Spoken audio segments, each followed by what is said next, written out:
çfarë konsumojnë realisht shqiptarët kur blejnë gjalp, djath, qumësht apo akullore? Një dokument zyrtar i siguruar nga Ora News zbulon për masat alarmante të importit të vajit të palmës dhe qumshit pluhur në Shqipëri.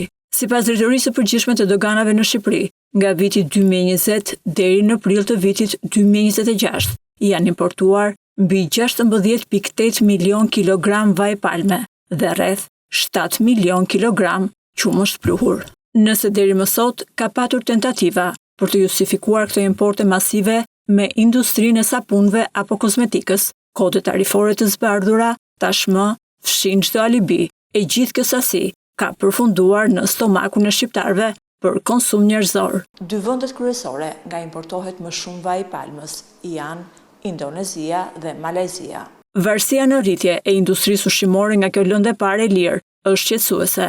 Mjafton të kujtojmë se gjatë vitit 2025 janë importuar 3 milion kilogram vaj palme, ndërsa vetëm gjatë 4 mujorit të parë të 2026-s në Shqipëri është importuar mbi 1.800.000 kilogram vaj palme.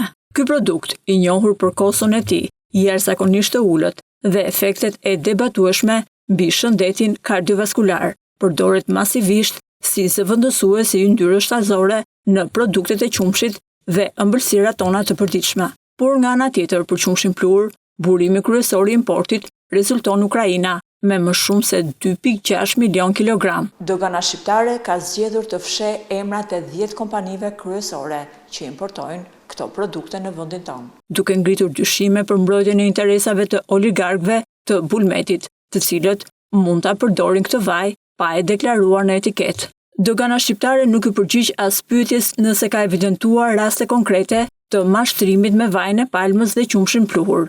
Në përgjigjen zyrtare, institucioni nuk publikoi asnjë statistik, duke na shkaluar përgjigjen me argumentin se rreziku për keq deklarim konsiderohet i ulët, pasi tarifa doganore 0% e ul rrezikun e keq deklarimit. Ndërsa tregu shqiptar po mbytet nga yndyrat bimore, Kosova ka marrë një tjetër vendim të rëndësishëm, duke pezulluar përkohësisht përdorimin e vajit të palmës dhe qumshit pluhur në produktet e bulmetit. Vendimi i Ministrisë së Bujqësisë së Kosovës u mor për të ndaluar mashtrimin me produktet e falsifikuara, duke detyruar ndarjen e rrept të produkteve bimore nga ato shtazore në përdyqane.